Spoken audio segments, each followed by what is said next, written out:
ዳዊት እንደዚህ ያለ አንተን በማየት አይኖቼ ፈዘዙዋል።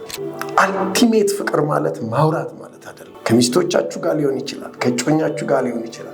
አዘይ እንደው ዘዴ አውርታችሁ በቃ መታየት ብቻ ይሆናል። የሆነ ፖይንት ላይ ክርስቲያን አሁን ያለው ነው ሪሰርች 45 ሰከንድ ብቻ ነው ፎከስ ፎከስ በቃ አይንን ራሱ ጨፍን ሲባል ነው ቼክ አድርጉ ራሳችሁ። እዚህ ብቻ አይደለም እቤታችሁ ዲስክሪሚኔት አታድርጉ። በእምነት ቁሙ። ቃሉን ሰሚዎች ብቻ አይደለም አድራጊዎች ሁኑ። ነገዛ ሄደን እዚህ ወደ እንዲናደርጋለን አትበሉ። ጌታ ቢፈቅድ በሉ። ወደ እግዚአብሔር ቅረቡ፣ እሱ ወደ እናንተ እንዲቀርብ። ጌታ እስኪመጣ ሁለት አይነት ኢንዲኬሽን አለው። አንደኛ የኢየሱስን ዳግም ምጽአት ያሳያል፣ ወይ ደግሞ ማለት ነው ጌታ እስኪመጣ በላይፋችሁ ነገሮችን ተርን እስከሚለውጥ ወንድሞቹ ያለ ታገሱ። ዋይ ረዳታችሁ ሕያው ነው። እስራኤል ጥጃ ሰርተው ሲያመልኩ እግዚአብሔር ከነዓን አትገቡም አላላቸው። በአንዳንድ ምክንያቶች ሙሴ ላይ ሲነሱ አትገቡም አላላቸው። ሲያጉረመርሙ ይላል አትገቡም አላቸው። እየተዛተ ባለው ዛቻ ምን ይሆን የምትሉት? የተወለዱ ልጆቻችን የደረሱ ልጆቻችን በር ሲዘጋባቸው ምን ይሆን የምትሉት? እርጉዝ ሴት በቃ እዚህ ሆስፒታል አንቺ አይገባም ምን ይሆን የምንለው? አዊ መርመሪንግ ኦር አዊ ጌት አፕ ኤንድ ፕሬይ?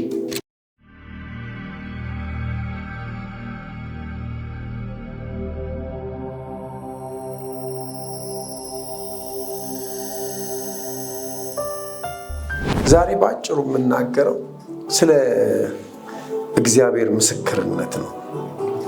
እግዚአብሔር ሐዋርያት ሥራ ምዕራፍ 1 ላይ መንፈስ ይወርድባቸዋል አላቸው።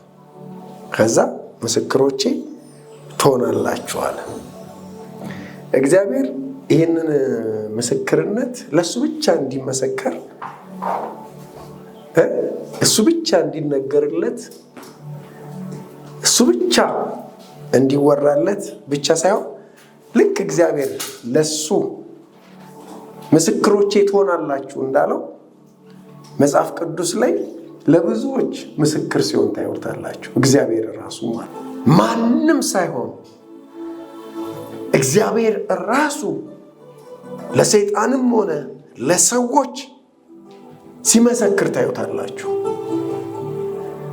መንደርደሪያ ሐሳብ ያለው ያዕቆብ ምዕራፍ 5 ያዕቆብ መልእክት ከቁጥር 1 እስከ 12 የፈለገ እዚህ ጋር እኮ ሙታንም እኮ ቢነሳ ከእግዚአብሔር ሕልውና እኮ አይበልጥም። እዚህ ጋር አንድ አንካሳ መጥቶ የአንካሳ ቢተረተር ማለት ነው ስቲል አንቺ ተተረተርሽ ማለት አንቺም እንደዛ ኤክስፒሪየንስ ማድረግ አለብሽ ያንን ፓወር ያንን ክብር። ለምን እግዚአብሔር ለአንድ ሰው ብቻ አይመጣም፣ ለሁሉም።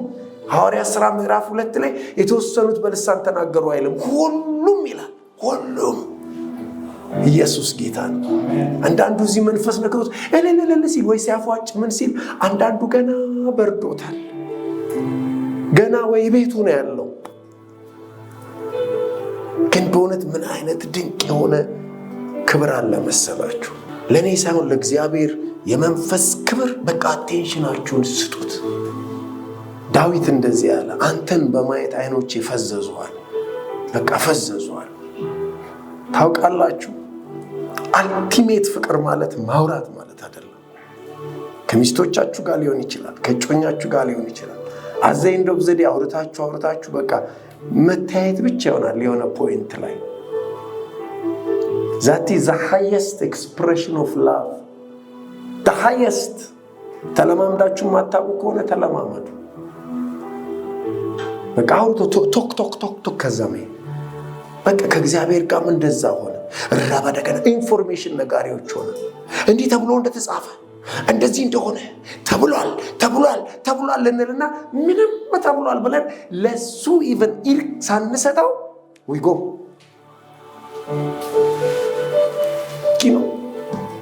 ግን እግዚአብሔር በቃ አቴንሽን የሚፈልግ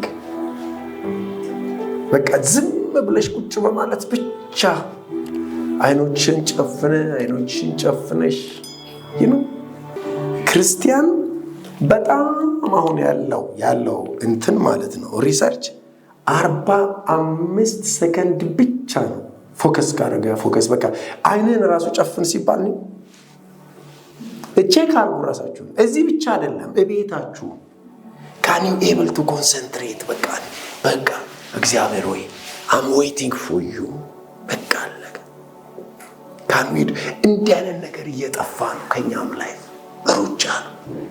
ስልካችንን እስከ መጨረሻው ቮሊዩም ከፍተን መንበለን ሲል ከተንበረከበ ብድግ ብለን እንነሳለን። ስለ እግዚአብሔር ምስክርነት ነው እኔ ዛሬ የማወራው። ያዕቆብ ምዕራፍ 5 ከቁጥር 1 እስከ 12 አሁንም እናንተ ባለጠጎች ስለሚደርስባችሁ ጭንቅ ዋይ ዋይ ያላችሁ አልቅሱ። ሀብታችሁ ተበላሽቷል፣ ልብሳችሁ በብል ተበልቷል፣ ወርቃችሁም ብራችሁም ዝጓል። ዝገቱም ምስክር ይሆንባችኋል፣ ስጋችሁንም እንደ እሳት ይበላል። ለኋለኛው ቀን መዝገብን አከማችታችኋል። እነሆ እርሻችሁን ያጨዱት የሰራተኞች ደሞዝ በእናንተ ተቀምጦ ይጮሃል።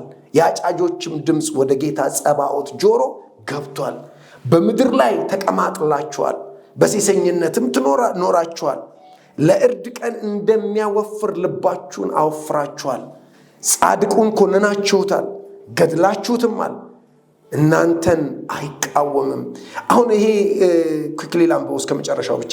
እንግዲህ ወንድሞቹ ያለ አሁን እስከ ቁጥር 6 እስከ ቁጥር 5 ያለው ከክርስትና ውጭ የሆኑ ሰዎች፣ በብልጽግናቸው የሚመኩ ሰዎች።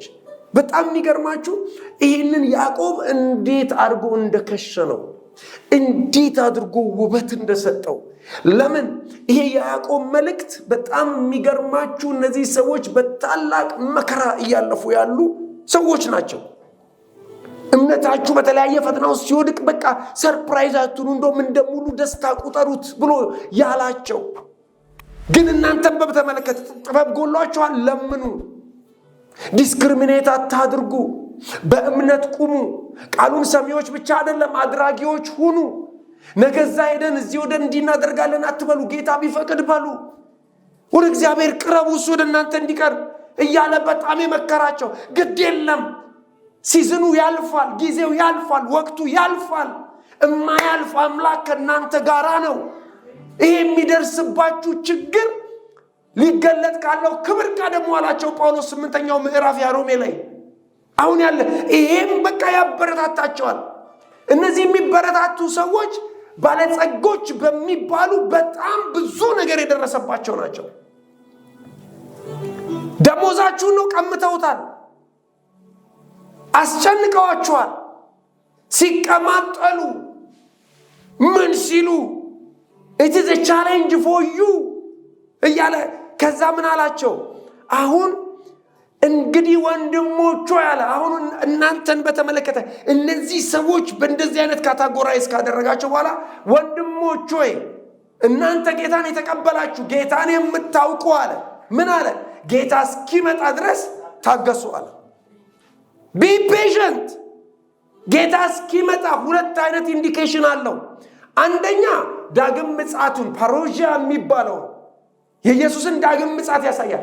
ወይ ደግሞ ማለት ነው ጌታ እስኪመጣ በላይፋችሁ ነገሮችን ተርን እስከሚያደርግ እስከሚለውጥ። በመካንነታችሁ ሰው እየተሰደባችሁ ነው። በእድሜያችሁ፣ በጾታችሁ፣ በዘራችሁ እየተኮነናችሁ ነው። ወይ ስራ ሰርታችሁ ስላልተሳካላችሁ በተሳካላቸው የዚህ ዓለም ነገር በያዙ ግን እግዚአብሔርን በማያውቁ ሰዎች የተለያየ እየተባላችሁ ነው። ታገሱ፣ ታገሱ ወንድሞቹ ያለ ታገሱ። ዋይ ረዳታችሁ ሕያው ነው። ኢየሱስ ለዘላለም ጌታ ነው። እስቲ ረዳቴ ሕያው ነው በሉ እስቲ። አዎ ከዛ ጌታ እስኪመጣ ድረስ ታገሱ። እነሆ ይላል ተመልከቱ፣ ገበሬው የፊተኛውንና የኋለኛውን ዝናብ እስኪቀበል ድረስ እርሱን እየታገሰ የከበረውን የመሬት ፍሬ ይጠብቃል። ኢሪጌሽን የሚባል ሲስተም ባልመጣበት ታይም በቃ አሁንም ደግሞ ኢትዮጵያ ውስጥ በአንዳንድ ፓርት ማለት ነው ወቅት ጠብቆ የሚዘሩ አሉ። ይሄን ዝናብ ጠብቀው ምናልባት ገበሬና የገበሬ ቤተሰብ ከሆናችሁ ኢትዮጵያ ውስጥ በጣም ስንት ጊዜ ነው የሚዘራውና የሚታጨደው? ሁለቴ ነው በአመት፣ ሁለት ጊዜ። ለምን? ያንን ሲዝን ነው የሚጠብቁት። የዝናብ ቁልፍ እጃቸው ላይ የለም። ዝናብ ማዝነብ አይችሉም። it is beyond their power። አስቡት። ስለዚህ እንደዚህ አይነት ሰው ምንድነው ማድረግ ያለበት? መታገስ ብቻ። መታገስ ሲታገስ እየጸለየ ሊሆን ይችላል። አሁን በእኛ ኮንቴክስት እያመለከ ሊሆን ይችላል፣ እያነበበ ሊሆን ይችላል፣ በጽድቅ በቅድስና እየኖረ ሊሆን ይችላል። በቃ መታገስ ለምን ኢትዝ በገንዘብም ከፍለው የሆነ ቦታ ብራይብ አድርገው አያዘንቡም። የለም ብራይብ አድርገህ የምታመጣው አይደለም። ገበሬ አላቸው የኋለኛውንና የፊተኛውን ዝናብ እስኪቀበል ድረስ እርሱን እየታገሰ ሳይወድ በግዱ ይታገሳታል። ለምን? ከሱ አቅም ውጪ ነው። አሁን እኛ እኮ መታገስ ያለብንን ነው በገንዘብ መስራት የምንፈልገው። መታገስ ያለብንን እኮ ነው እድሜያችን፣ ጾታችን፣ ምናችን የምንለው። ግን ምን አለ? እየታገሰ አለ የከበረውን የመሬት ፍሬ ይጠብቃል አለ። ምን አይነት አገላለጽ ነው! የከበረ የመሬት ፍሬ። እንደገና አሁን ይውላችሁ ተመልከቱ። ከዘራውም በኋላ ኢየሱስ ክርስቶስ ማርቆስ 6 ላይ ሲናገር ዘሪ ይዘራል አለ፣ ይተኛል ይነሳል አለ፣ እንዴት እንደሆነ ሳያውቅ ይበቅላል አለ። ምን ማብቀልም ፓወር የለንም። አይገርማችሁ? የለንም። አንዳንድ ኢንቨስትመንቶች እኛ ስለተጠነቀቅንላቸው የሚያፈሩ ይመስለናል እንጂ በቃ በእግዚአብሔር እጅ ናቸው። ለካስ ያፈራል ድንገት ሳናቀው። በኢየሱስ ስም እንዲሆንላችሁ። በቃ ይተኛል አለ፣ ይነሳል። አያችሁ? ይሄ ሰውዬ ኢየሱስ ክርስቶስ በእንደዚህ አይነት አገላለጹ ሰውየው ከተኛ ከተነሳ ኮንፊደንሱንም እኮ ነው የሚያሳየው። አንዳንድ ሰው ለዘራው ነገር አይበቅልም እንዴ እያለ እንቅልፍ ያጣል። እንደ ኪሩቤል አልጋው ላይ እየተገለባበጠ ሊያድር ይችላል። እንቅልፍ አይወስደውም። አይገርማችሁ? የሆነ ነገር ጀምሯል አይደለ? በቃ የሆነ ለምሳሌ ሰኞ ይደረግልሃል ቢባል ዛሬ ሐሙስ ላይ ቆሞ ማለት ነው። ይሄ ነው እንዴ? ሰኞ ይርቅበታል፣ ሩቅ ይሆንበታል። ወገኖቼ ከምሬ ነው የምላችሁ፣ ታገሱ አለ። ከታገሰ የከበረ መሬቷም ደግሞ የከበረ የምታፈጣለት ማለት ነው። በሱ እጅ አይደለም። አሁንም የፈለገ ብሉኝ፣ አሁንም የማዳበሪያ ሲስተም መጥቷል፣ የምን ሲስተም መጥቷል። መሬቷን ምን እያደረጉ ነው የሚሄዱት? እየገደሉ። እናንተ ደግሞ ታገሱ አለ። ይኸውላችሁ እነሱም ብቻ አይደለም። አሁን እናንተ አለ ምን በሉ አለ። ቁጥር 8 እናንተ ደግሞ ማለት ከነሱ በተጨማሪ ማለት ነው። እነሱን እንዳልኩ እናንተም ይሄን መልእክት የምትሰሙ ዛሬም ያላችሁ ቅዱሳን እናንተ ምን በሉ። ይኸውላችሁ ትልቁ ችግር የኔና የናንተ መታገስ ነው። ዛሬ ስለመታገስ ግን አይደለም ማወራው፣ የእግዚአብሔር ምስክርነት ብዬ ነው። እናንተ ደግሞ ታገሱ ልባችሁንም አጽኑ ይላል። የጌታ መምጣት ቀርቧልና እግዚአብሔር በሕይወትሽ ጣልቃ ሊገባ የተዘጋውን ሊከፍት ጨለማውን ሊመታ እግዚአብሔር ምስክር ተራራውን ደልዳላ ሜዳ ሊያደርግ የዓይንሽ ላይ የፈሰሰውን እንባ ሊያብስ ያጣኸውን ልታገኝ ምን ብሏል አለ? ቀርቧል። የስ ቅድም እንዳልኳችሁ መምጣቱ ምን ብሏል? ቀርቧል። እንደገና እርዳታው ምን ብሏል? ቀርቧል። በኢየሱስ ስም አሁን ይኸውላችሁ ይሄ ሌሊት ሲያልፍ ድንገት ታሪካችሁ ተለውጦ አገኙት። በአንድ ሌሊት፣ በዛ ሌሊት እግዚአብሔር የምስራቅን ንፋስ አነፈሰ ይላል። እጅ አጭር ነች ምን ካለ በኋላ ንፋስ አነፈሰ። ሰዎቹ በንጋታው ሲነሱ ያለቀሱበት የጮሁበት ስጋ ተከማችቶ አገኙ። በዛ ሌሊት ቀይ ባህርም ሲከፈል በግብፃውያንና በእነሱ መካከል ጨለማ አደረገ፣ እንዳይቀራረቡ አደረገ። ከዛ ምን አደረገ? ንፋስ አነፈሰ ይላል። ሲያዩ ቀይ ባህር ምን አደረገ? ተከፈለ። ወይኔ በኢየሱስ ስም እንደዛ ይሆንላችሁ። እግዚአብሔር ምስክር። እኔ በቅስበታዊ ለውጥ አምናለሁ። ድንገት ሆነታ በሚል ፕሮሰስ ያልጠበቀ ነገ በሰማርያ ሲባል በቃ ደስ ይለኛል። ኢየሱስ ለዘላለም ጌታ ያለ። ዝናብ የለም፣ ንፋስ የለም። ነገ ሲባል በቃ አባን። አሁን እኛ ባንካችን ውስጥ ያለውን ገንዘብ እናስባለን። እነከሌሳ እነከሌ ደግሞ አልመጡም፣ እነከሌ እንደዚህ ነው። በቃ ካልኩሌሽን ውስጥ ዘመናችን ይገርባቸዋል። የሚዋጀው እከሌን እየጠበቅን በእኛ በማይንዳችን ባለ ነገር ውስጥ እየተሽከረከርን ሳይሆን ልክ እንደ አባቶች ይህን ቅስፈታዊ ተአምራት ማድረግ የሚችልን አምላክ ቶታሊ መደገፍ ስንችል፣ ቶታሊ በቃ እሱን ማመን ስንችል፣ ከምሬ ነው የምላችሁ። ኢየሱስ ለዘላለም ጌታ። እንደዚህ ያለ ጌታ መምጣት ቀርቧልና ወንድሞቹ ያለ እንዳይፈረድባችሁ እርስ በርሳችሁ አታጉረምርሙ። እስራኤል ጥጃ ሰርተው ሲያመልኩ እግዚአብሔር ከነዓን አትገቡም አላላቸው። እስራኤል በቃ በአንዳንድ ምክንያቶች ሙሴ ላይ ሲነሱ አትገቡም አላላቸው። ሲያጉረመርሙ ይላል አትገቡም አላቸው። እንዴ የቱ ነው ከባድ? እኛ እኮ አሁን ሌላ አምላክ ሲያመልኩ ነው አይደል ከባድ? የዛ ጊዜ አትገቡም አላላቸው። ሲያጉረመርሙ አትገቡም ማለት አታጉረምርሙ። ሳውዝ አፍሪካ ላይ ስናጉረመርም አቤት ህዝቡ ስንል አቤት እንትኑ ስንል ምን ስንል አሁን ደግሞ ምን እንበል? በእውነት ነው የምላችሁ እየተዛተ ባለው ዛቻ ምን ይሆን የምትሉት? የተወለዱ ልጆቻችን የደረሱ ልጆቻችን በር ሲዘጋባቸው ምን ይሆን የምትሉት? አትገቡም ትምህርት ቤት ሲባሉ እርጉዝ ሴት በቃ እዚህ ሆስፒታል አንቺ አይገባም ምን ይሆን የምንለው? አዊ መርመሪንግ ኦር አዊ ጌት አፕ ኤንድ ፕሬ? ላላችሁበት ከተማ ጸልዩ አላቸው። ማርከውን የወሰዷችሁ ጸልዩ። ለመሳፍንት ነው? ለመኳንንት? ለጌቶች ለአለቆች? የስ ኦፍ ኮርስ።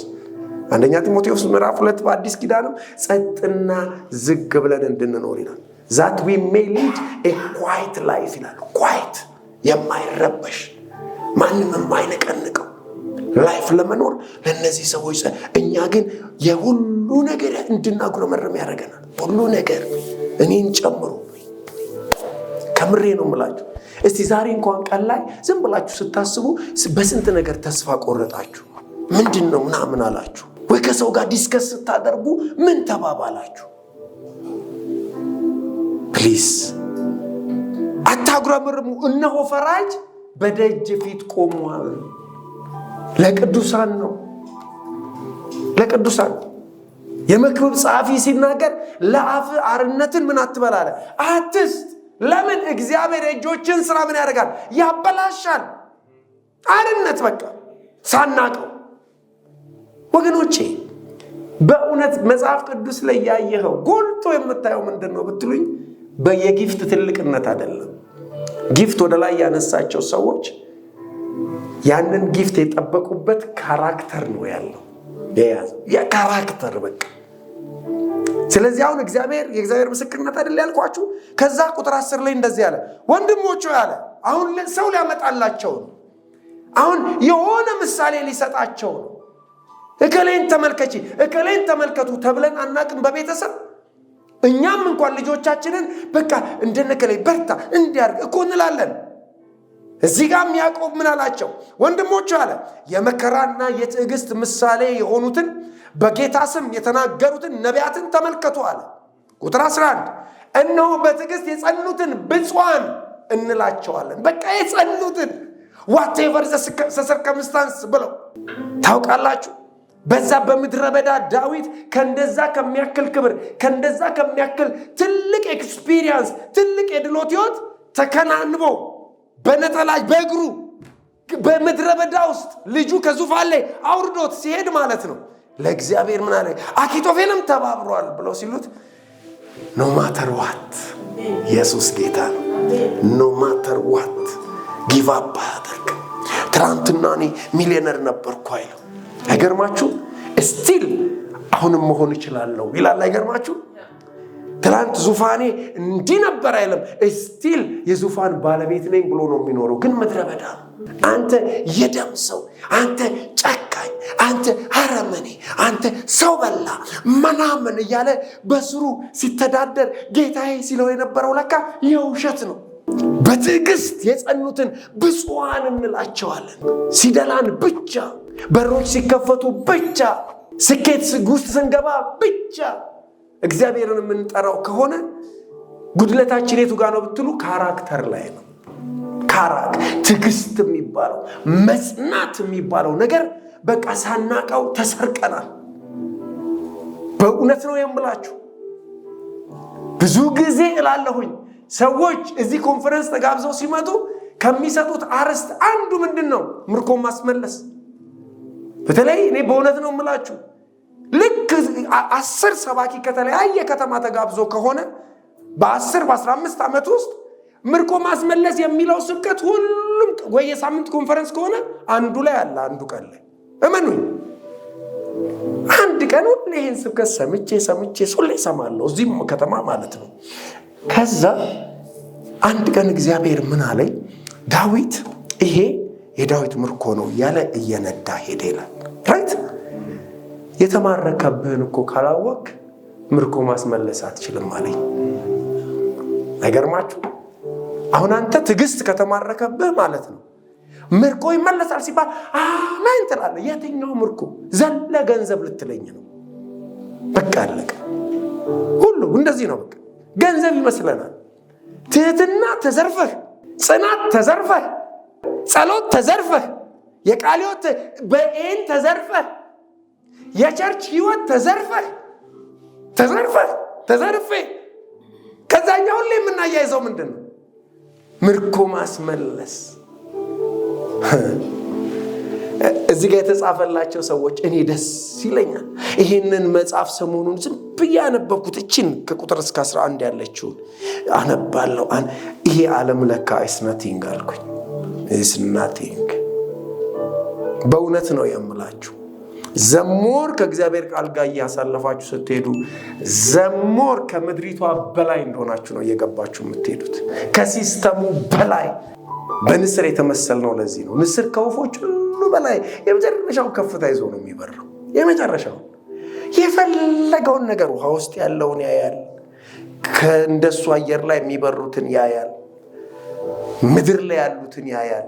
ይህ ነው በቃ እንደዛ በከፍታ ከክርስቶስ ጋር ተቀምጣችኋል። በላይ ያለውን እሹ፣ በላይ ያለውን ፈልጉ፣ የላይ ያለ ሲናገር እኛ ደግሞ አንፈልግም ብለን ምድር በቃ አይናችን ከዚህ ጋር ተጣብቆ ያዕቆብ እንደዚህ ያለ በትዕግስት የጸኑትን ብፁዓን እንላቸዋለን ካለ በኋላ ማን እንዳነሳ ታውቃላችሁ? ኢዮብ አለ እንደታገሰ ሰምታችኋል። መቼ ሆነ የሰሙት? ኢዮብ እኮ ማለት ነው ከነሱ 1000 ስንት ዓመት በፊት የነበረ ነው። ግን ለካ ይነገራቸዋል፣ ግን ለካ ይሰማሉ። ኢዮብ የሚባል ነበር፣ ንብረት ነበረው፣ ልጆች ነበሩት። አይገርማችሁ? ባሪያዎች ነበሩት። ይህ ነው ፈተና የመጣበት በሰይጣን ፈተና እንደዚህ ሆኖ መጣበት። ድንገት መጣበት፣ ሳያስበው መጣበት። የሚጸልይ ሰው መጣበት። ከዛስ እንደታገሰ ጌታም እንደፈጸመለት አይታችኋል። ምን ፈጸመለት? 2 እጥፍ አድርጎ አጽናንቶ ባርኮ ዋይ በትዕግስት ጸንቷል ይለናል። በትዕግስት አሁንም ፕሬሸር በዝቶባችኋል፣ ታገሱ። ፕሬሸር በዝቶባችኋል፣ ጽኑ። የምትሰሙት ሚዲያ ላይ የምታዩት እየረበሻችሁ ነው። ዛሬም ያዕቆብ የጻፈውን መልእክት እንደ ያዕቆብ ሆኜ ልንገራችሁ፣ ታገሱ፣ ጽኑ። ሃሌሉያ። ከዛ እንደዚህ አለ፣ ጌታ እጅግ የሚምር የሚራራም ነውና። ዝም ብሎ ጨካኝ አምላክ አይደለም። የራሱ ጉዳይ የሚል አምላክ አይደለም። ኢየሱስ ለዘላለም ጌታ ነው። መጀመሪያም በሰይጣን እኮ ኢዮብ ሲፈተን የተፈተነው ቢኮዝ እግዚአብሔርን የሚያመልክ እግዚአብሔርን የሚፈራ እግዚአብሔርን የሚከተል እንደ እግዚአብሔር የሆነ ቫልዩ ያለው ሰው ስለሆነ አጋንንት መጣና ልፈትነው አለ። እሱን ነው እንግዲህ የምነግራችሁ እግዚአብሔር የመሰከረለት ሰው ብዬ የምላችሁ። ኢዮብንም ከ1 እስከ 12 ላንብብላችሁ ኩክሊ። ዖፅ በሚባል ሀገር ስሙ ኢዮብ የተባለ አንድ ሰው ነበር ይላል። እንደዚህ አይነት ሰው አለ። ምን አይነት ሰው ነው ይሄ? ዲስክራይብ ሲያደርገው ያም ሰው አለ ፍጹም ነው አለ። ፍጹም ነው። ከዛ ምንድን ነው አለ? ቅን ነው። ቅን እኮ ሰዎች በመገለጥ እዚህ ጋር አምጥተው እኔም ለብዙ ሰው ጸልዬ አውቃለሁ። ይሄ ሰው ቅን ነው እላለሁ። መገለጥ ስለተናገርኩ ቅን ማድረግ አልችልም ሰውየው። እንደገና ደግሞ በመገለጥ ሰውየው ላይ የሚመጣ የቅንነት ጸጋ የለም። ቅን ዴቨሎፕ የምናደርገው በዘር መልክ እኛ ውስጥ ያለ ሚክነስ። ከዛ ምን አለ? ፍጹምና ቅን እግዚአብሔርንም የሚፈራ ተመልከቱ፣ እግዚአብሔርን የሚፈራ ከክፋትም የራቀ ነበር ይለናል። ሌላው ካራክተሩን ነው እንግዲህ እየተናገረ። ከዛ ምን አለ መሰላችሁ? 7 ወንዶች 3 ሴቶች ልጆች ተወልደውለት ነበር ይላል። 10 ልጅ። ሀብቱም 7000 በጎች፣ 3000 ግመሎች፣ 500 ጥማድ በሬ፣ 500 እንስት አህዮች ነበረ። እጅግም ብዙም ባሪያዎች ነበሩት። ያም ሰው በምስራቅ ካሉ ሰዎች ሁሉ ይልቅ ታላቅ ነበር። ዌል ኖውን ነበር። በገንዘብ ነው? የስ ኦፍ ኮርስ። ከገንዘብ በፊት ግን የተነገረለት መንፈሳዊ ማንነቱ፣ እግዚአብሔርን መፍራቱ፣ ፍጹም መሆኑ፣ ቅን መሆኑ፣ ከክፋት የራቀ መሆኑ። ያዕቆብ 5 ላይ ያሉ ሰዎች ባለጸጎች ነን የሚሉ የሰራተኛ ደሞዝ የነጠቁ ጻድቁን ማለት ነው ሕግ የሚያጣምሙ በቅምጥልነት የሚታወቁ እዩኝ እዩኝ እዩኝ የሚሉ እዚህ ጋር ሰው ጋር ግን ስትመጡ እግዚአብሔርን የሚፈራ ቅን፣ ፍጹም፣ ከክፋት የራቀ 29ኛውን እንደውም ስታዩ እዚሁ ኢዮብ ላይ ዓይን ለሌለው ዓይን ነበርኩ ይላል። እግር ለሌለው እግር፣ እጅ ለሌለው እጅ። ምን እያለን ነው? ተመልከቱ። እንዲህ አይነት ሰው ነው። አሁን ምን አለ? ይሄ ሁሉ ነገር ያለው የታወቀ ፌመስ፣ ልክ በአሁኑ እንደ ኤለን መስክ ወይ ደግሞ ዋን ኦፍ ዘ መልቲ ቢሊዮነር የሚባሉ ሰዎች አድርጋችሁ ቁጠሩት። በምስራቅ የታወቀ ሰው ነው።